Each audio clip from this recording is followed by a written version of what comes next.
should've known you were something I need. Focus. You can do this. Should've known.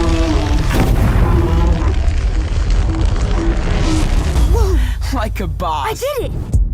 Life is Strange 2 continues with Episode 2, Rules, and there's a definite shift in pace after Episode 1.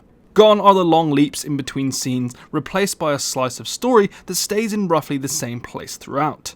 This is both a good and a bad thing. As a positive, Episode 2 tells a far more personal, focused story.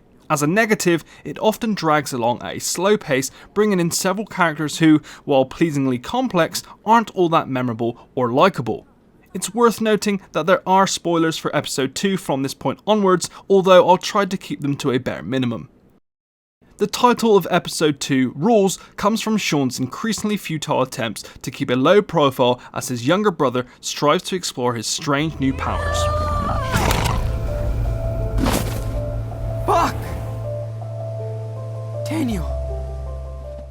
And while this creates a fascinating dynamic between the boys, making them by far the best thing about this season of Life is Strange, it really pokes holes into the game's decision making and morality systems. For a game that creates such complicated and realistic characters, the scenarios they become involved in are rarely as sophisticated. You got a crush on me or something? What? No, I mean, it was pretty cool. I just... Relax, dude.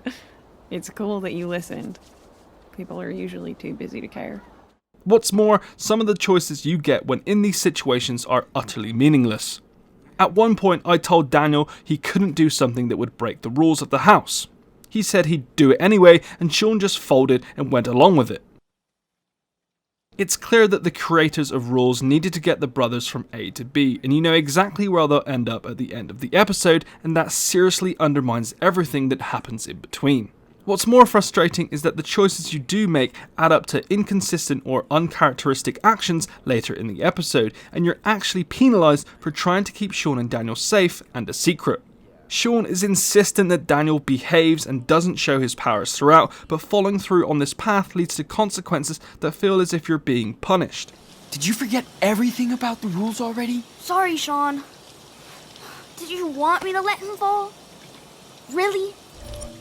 Choice and morality aside, the episode is let down by a slightly poorer soundtrack than most previous outings. While other games could be forgiven for something like this, Life is Strange has made such a virtue of licensed music it uses, especially when using it to heighten the emotion of a specific scene. So it's telling that there really aren't any musical scenes in Episode 2 that stick in mind after completion. Close this wound.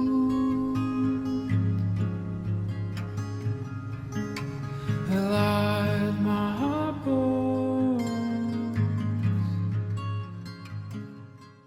We do finally get a look at how Life is Strange 2 entwines with the awesome adventures of Captain Spirit, the free mini episode released in June 2018. It's a nice touch to see characters interacting and for Captain Spirit himself to bring some much needed colour and humour to an otherwise very downbeat, deeply serious episode. Chris is a genuine highlight of Rules, and we get a much clearer view of his father's perspective here, which is a really nice touch. Clocking in at around 4 to 5 hours long, depending on how much time you want to spend in this episode, Rules is a frustrating and often tough episode to play through. While the central characters are well developed and likeable, most of the supporting cast clearly exists to get Sean and Daniel onto the next stage of their journey. It's tough to balance a game with branching paths and complex characters like Life is Strange, and the story each player gets will rarely completely satisfy or feel like the right outcome.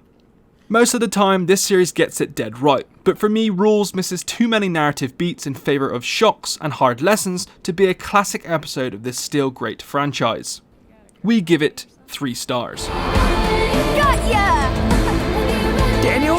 Leave me alone! Do it, Daniel! Now!